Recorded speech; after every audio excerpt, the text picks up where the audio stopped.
আসসালামু আলাইকুম দর্শক, welcome to Sanaz kitchen BD. আমি আজকে তৈরি করে দেখাবো পিৎজা কেক। বিসমিল্লাহির রহমানির রহিম। আমি একটা বোল নিলাম। বোলের মধ্যে 1 টেবিল চামচ ইস্ট দিয়ে দিব,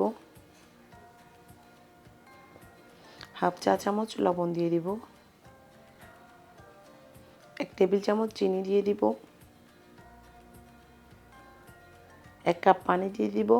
পানিটা হালকা গরম, ইস্টটা যেন অ্যাক্টিভ হয় ওই জন্য গরম পানিটা মোস্ট ইম্পর্টেন্ট। 2 কাপ ময়দা দিয়ে দিব, লাগলে পরে আমরা আরও দিব। এখন ভালোভাবে মেখে নিব।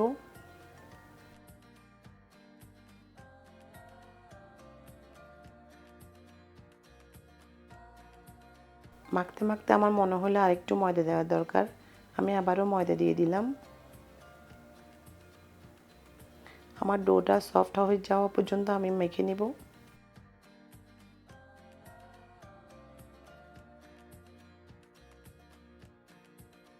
উপরে সামান্য তেল দিয়ে আমি রেপ করে দিব। ভুলবশত আমি পরে যে তেল দিলাম ওটা স্কিপ হয়ে গেছে।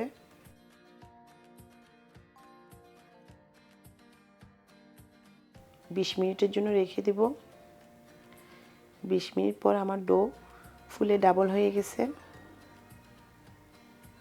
আমি আবারও ভালোভাবে মেখে নিব।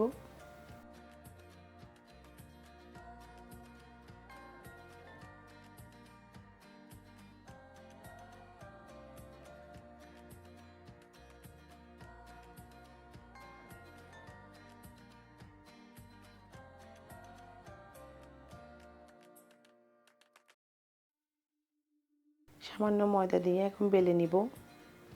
বড় থেকে একটা আমি রুটি বানিয়ে নিব।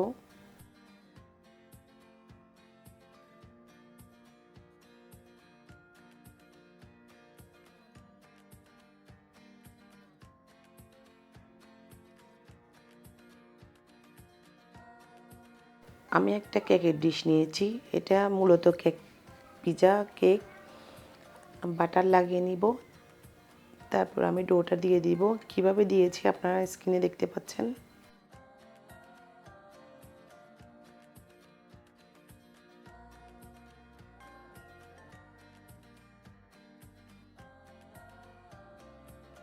আমি এখানে চিলি সস দিয়েছি, আপনারা চাইলে পিৎজা সসও দিতে পারেন।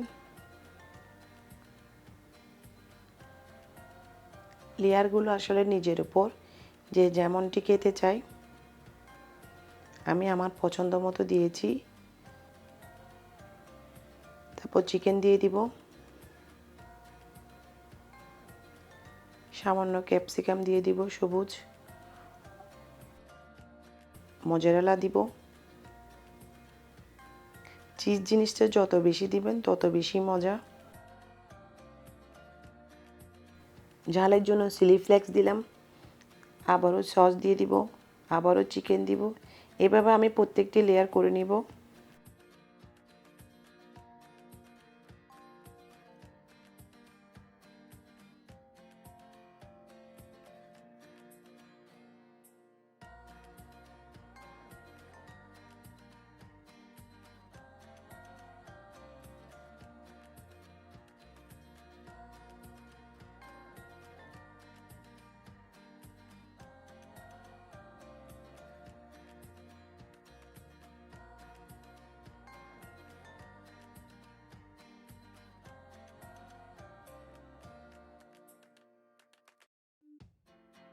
আমি উপরে অলিভ দিয়ে দিব সৌন্দর্যের জন্য। 180-তে আমি প্রায় 35 মিনিট বেক করছি। এক একজনের ওভেন এক এক রকম, যে যার মতো করে করে নেবেন। যারা আমার চ্যানেল সাবস্ক্রাইব করছেন তাদেরকে অসংখ্য ধন্যবাদ। যারা করেননি প্লিজ করে রাখবেন। পাশে থাকা বেল আইকনটি অবশ্যই ক্লিক করে রাখবেন। আর আমার রেসিপিটি কেমন হয়েছে আপনারা অবশ্যই বাসায় ট্রাই করে আমাকে কমেন্ট বক্সে কমেন্ট করে জানাবেন। আজকের মতো বিদায় নিচ্ছি। সবাই ভালো থাকবেন, সুস্থ থাকবেন। আল্লাহ হাফেজ।